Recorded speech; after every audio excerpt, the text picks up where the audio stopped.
So lots of you have got a brand new Canon 4000D and you want to know how you can start using it to learn photography. And as I've said in previous reviews, this is a beginner's camera.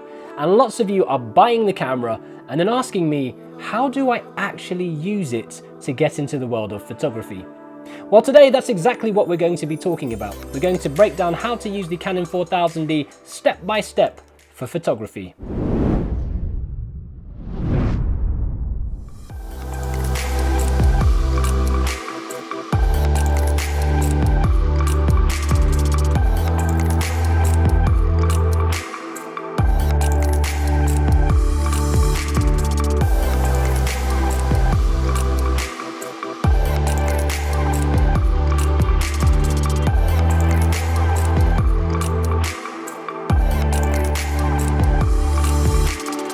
So recently I put a poll up on my YouTube community post asking what you guys wanted to see for my next set of videos, and this video got the most votes. Like 50% of people wanted a photography guide for the Canon 4000D. So let's get to it. So first up, the simplest way to get started taking photos on the 4000D is to set the dial at the top of your camera to auto mode.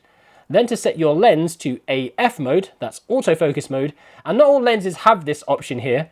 I'm using the EFS 18 to 55mm, which does have autofocus, and then simply start snapping away, and the camera will make all the decisions for your settings.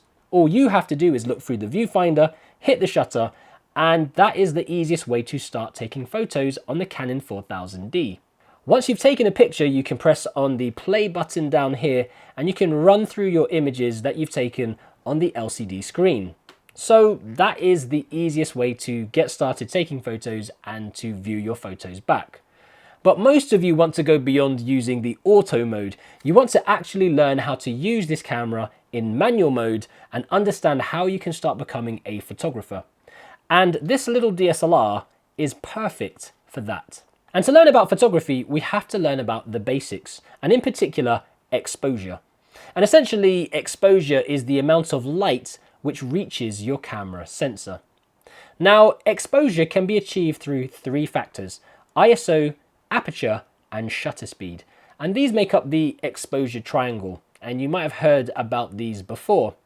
And what you need to do is to experiment with these settings to see what types of photos you can take. Now, don't worry if you have no idea what I'm talking about at this stage. Like I mentioned before, we're going to break things down step by step so you have exactly what you need to get started with photography on the Canon 4000D. Now, if you look carefully at your lens, you will notice that there are blades that close up when you take a photo. And these affect the amount of light that is let into your camera, and ultimately the amount of light landing on the sensor of your camera. And this is what we refer to as the aperture. It's kind of like the curtains in your house. If you open them wide, lots of light comes in, or if you only open them slightly, a smaller amount of light is let in. And we measure aperture using something called f-stops. And you will see that on your lens, so a number like 1.4, 2.8, f-stop 4. The smaller the f-stop number, the larger the aperture, and the more light you will have hitting your camera sensor. So this 50mm lens here is an f-stop 1.8. It will let in more than twice the light of an f-stop 2.8 lens, and we can look at that on a chart here to see how it works. But essentially all you need to remember is the smaller the number, the larger the aperture will be. To change the aperture on your Canon 4000D, first of all, set your camera to manual mode by turning the dial to M. Also, you can swap your LCD screen from live mode to the camera parameter settings by clicking this button here. And if you don't see them immediately, then hit the display button and they should then appear. You can now change your aperture by pressing the AV button here and at the same time turning the dial at the top of the camera, and this will move you through the aperture values. And if we set it to wide open to the max f-stop of this lens, which is 1.8, what we're doing is allowing a lot of light into the camera and onto the sensor, and we can take a picture here and we'll have a very blown out image. And we can take the same photo with different aperture values, which really highlight what the picture looks like as we move through the widest to the smallest f-stop numbers. So that's the f-stop, and that's how we control our aperture. The ISO refers to the sensitivity of the camera sensor to light, And on the Canon 4000D, your camera has an auto mode and then goes from 100 up to 6400 ISO. So if you have a very low ISO, like 100, the sensor is less sensitive to light. And if you have a higher ISO, it will be much more sensitive to light, brightening up your pictures. And really, a higher ISO will allow you to shoot in darker areas because your sensor is more sensitive to the light that is available. But this can add in a lot of noise or grain to your picture at higher ISO values. For crop frame cameras like the Canon 4000D, it's generally considered a rule of thumb to not exceed 1600 ISO, as the higher values introduce quite a lot of grain. Unless you want grainy shots, that could be a stylistic photo choice. So to change the ISO on your 4000D, all you need to do is tap the top button on the dial pad, which has ISO written on it, and then use the scroll wheel or the arrows to move the ISO values.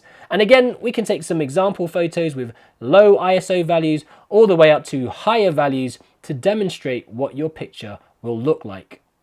So ISO is controlling the sensitivity of your camera sensor to the light that is available. Shutter speed is how long you want to leave the shutter open to let light in. It's like opening and closing your curtains. You can open and close them very quickly for a short burst of light, or you can open and close them slowly, allowing more light in over a longer period of time. And we measure our shutter speed in fractions of seconds. And we can see this here on our screen. 1/50th of a second, all the way up to 1/500th of a second, and so on. And we can set the shutter speed on our Canon 4000D by simply turning the top dial left or right, and that controls the shutter speed directly. No need to press any other buttons. And the bigger the denominator, the faster the shutter speed. And the faster the shutter speed, the more we can freeze a movement. And again, we can highlight how changing your shutter speed affects your photos with some example pictures here. A lot of people also like to do long exposure photography where they leave the shutter open for a longer period of time to create different effects with lights. Things like light trails on a motorway or with sparklers. And here you can see some examples where we use the Canon 4000D using a slower shutter speed to create different effects with light. For your shutter speed, you can work at full manual, but the top dial also allows you to set your camera to shutter priority mode, and this is represented as TV on this dial here. And this is where you decide your shutter speed and the camera decides what aperture you need. Another thing that you might want to do if there's lots of action going on is to turn on the continuous shooting mode. And you can do this on the 4000D by turning on your camera parameters, hitting display to bring them up, tapping the left button on the directional pad, and then selecting across to choose the continuous shooting mode. And now you can take up to 3 shots per second. And you might also want to ensure that your autofocus is on for these types of shots. So let's talk about focus points. If you hit the button in the top right here, you will be taken to the AF point selection menu. And by turning the dial, you can manually choose where you want the focus of your picture to be. And if you look through the viewfinder, you will see red dots mimicking the position of the autofocus point map here. Or you can go to automatic selection and the camera will decide what it thinks should be in focus. Now, when it comes to photography, a lot of people say that they like that blurry background effect. And this is called a shallow depth of field. And depth of field is the focus relationship between the background and your subject of interest. And this is essentially controlled by your aperture. As mentioned earlier, your maximum aperture opening will be dependent on the lens that you are using. So if we look at this lens here, the 50mm 1.4, the maximum aperture is f-stop 1.4. And that will allow a lot of light in. And we can really isolate our subject from the background using f-stop 1.4 on this lens, essentially blurring out the background. And here are some examples of us using the Canon 50mm 1.4 wide open at f-stop 1.4 to create photos with that shallow depth of field or blurred out background. Like the TV shutter speed priority button, the Canon 4000D also has an aperture priority button labeled AV, and this will allow you to set your aperture and the camera will decide on the shutter speed for you. But say you're visiting a famous place like Buckingham Palace in the UK and you want to have a picture in front of it, you really don't want the background to be blurred out too much or blurred out at all. So what you want to do is ensure that you use a smaller aperture, which means a larger f-stop number, so something like f-stop 16, which will allow less light in and therefore more of your background will be in focus. And then in order to set your exposure correctly, you will need to adjust your shutter speed and ISO to compensate for the lack of light coming in from your lens. So as you adjust your aperture, shutter speed and ISO settings, you can actually take a meter reading of the amount of light by hitting this button here. This is the AE lock button and has a little star on top of it here. And this will show you where your exposure lies. Ideally, you want this line to fall in the middle here, or maybe slightly underexposed towards the -1 point if you're going to do some editing of your photos later on. But what you don't want is for your photos to be overly exposed or too underexposed, because then your photo will be too dark or too bright. And if you are overexposed or underexposed, what you can do is start adjusting any one of these three parameters, your ISO, aperture or shutter speed, to correct your exposure. But remember, if you have a high ISO, your picture is going to be grainy. If you open up your aperture, your background is going to be blurry. And if you use a slower shutter speed, movement in your pictures will also be blurry. So hopefully you're starting to see the connection between aperture, shutter speed and ISO, and how these all work around the light that is available to you.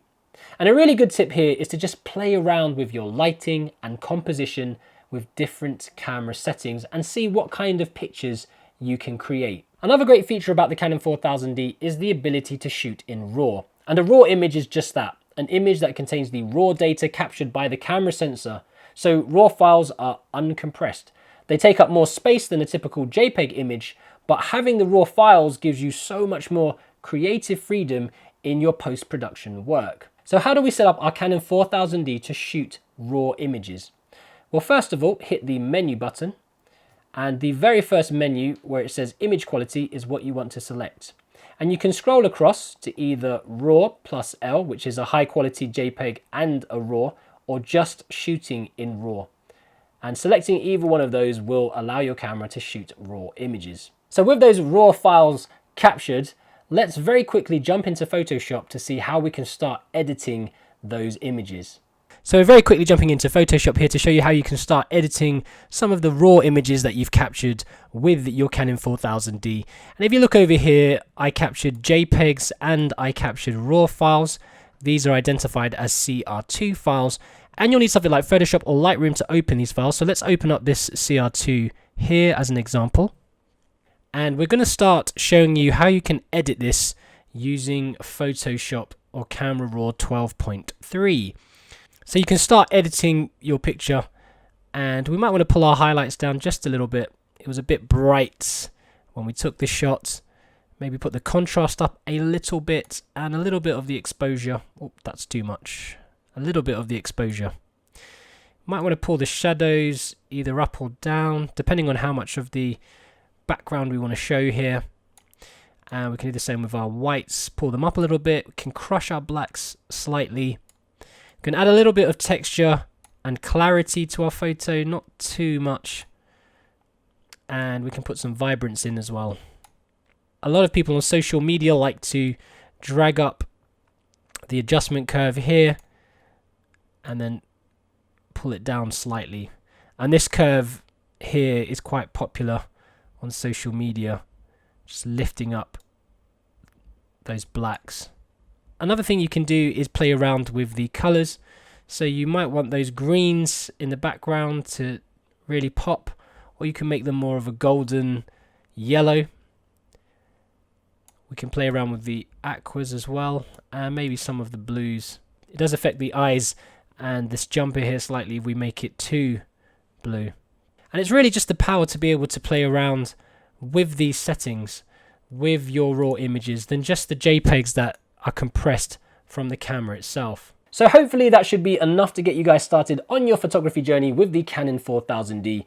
We did cover quite a lot of information in this video, so if there's anything that you're not 100% sure on, maybe just watch through the video again, or leave a question or comment down in the comment section below, and I'll do my best to get back to you. So that's it from me today, guys. Thank you so much for watching. If you haven't done so already, do consider subscribing to the YouTube channel, and also follow us on our Instagram and Facebook socials as well. So all that's left to say from me is thank you for watching, stay creative, stay safe, imagine, implement, and inspire, and I'll see you next time on KaiCreative.